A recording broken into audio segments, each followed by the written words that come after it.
हरे Krishna. Welcome to New Vision. प्रत्येक येणाऱ्या पिढीसाठी नवीन नवीन गोष्टी आहेत. काही गोष्टी ॲडिशन्स आहेत, काही व्हॅल्यू ॲडिशन्स आहेत, काही काही डिग्रेडेशन आहे. आपल्या आईबाबांच्या पोटी जेव्हा आपण जन्माला आलो ना, तेव्हा त्यांच्यासाठी पण आपली पिढी फास्टच होती. पण त्यांनी सातत्याने ही गोष्ट केली की आपल्यावर योग्य ते संस्कार गिरवणं, आपल्याला योग्य त्या गोष्टी समजून सांगणं आणि सगळ्यात पहिल्यांदा स्वतःच्या आचरणात त्या गोष्टी आणणं. मूल हे शिकवून घडण्यापेक्षा त्याच्या आईबाबांच्या रोजच्या वागणुकीतून घडतं. कारण तो मुलगा किंवा ती मुलगी आईवडिलांचं वागणूक, घरातल्या माणसांची वागणूक बघत असतं. त्याच्यामुळे म्हणतात ना, जेव्हा चार चौकात तुमचं मूल उभं राहतं तेव्हा तुमचं घर ते मूल बोलत असतं. त्याचे आईबाबा काय असतात ते रिफ्लेक्ट करत असतं. सो जेव्हा आपण म्हणतो की आजची पिढी खूप फास्ट आहे, आजच्या पिढीला काही गोष्टी खूप इन्स्टंट हव्या असतात, इन्स्टंट ग्रॅटिफिकेशनचं आहे किंवा त्यांना गोष्टींची किंमत नाहीये, तर सगळ्यात पहिल्यांदा स्वतःच्या मनाला हा प्रश्न विचारावा की मला ती किंमत आहे का.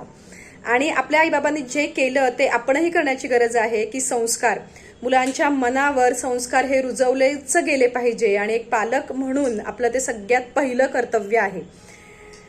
मूल लहान असल्यापासून त्यांना आपण खूप साध्या सुद्धा गोष्टी शिकवू शकतो. तर आजच्या या व्हिडिओमध्ये मी त्याच साध्या अशा 5 गोष्टी शेअर करणार आहे की ज्या खूप साध्या आहेत आणि मूल कितीही छोटं असू देत, अगदी आपण म्हणतो ना 1 वर्षाच्या मुलापासून या गोष्टी फॉलो होऊ शकतात.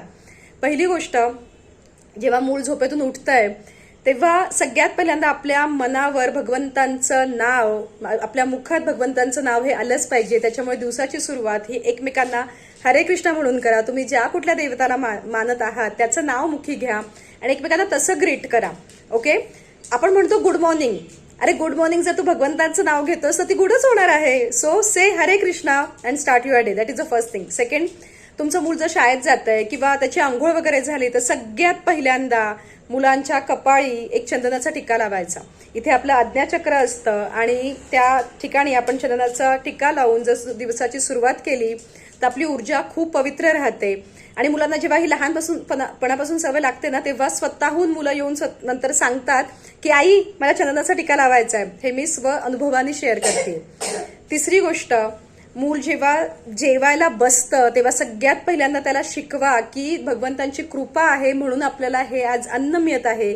त्या अन्नासमोर त्यांनी वदनी कवल घेता म्हटलंच पाहिजे. आणि जेव्हा जेवण पूर्ण होतं तेव्हा त्या ताटाला हात जोडून त्यांनी म्हटलंच पाहिजे की अन्न देवता नमो नमः, अन्नदाता सुखी भव. ठीक आहे.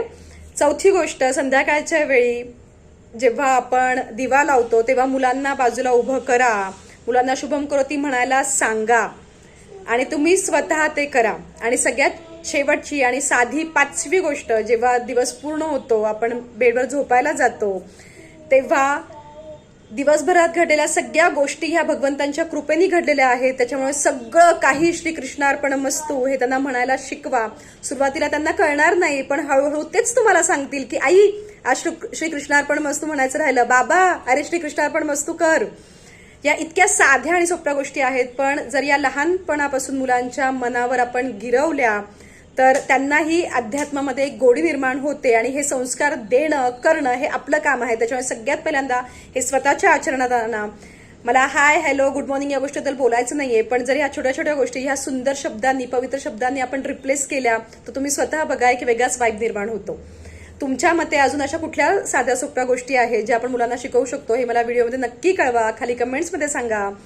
आणि न्यू विजनला सबस्क्राईब करा. हा व्हिडिओ सगळीकडे नक्की शेअर करा, कारण हे खूप महत्वाचं आहे. शेवटी आपल्या मुलांना घडवणारे आपण आहोत. भगवंतांना काय म्हणतात माहितीये ना, देवकी नंदन.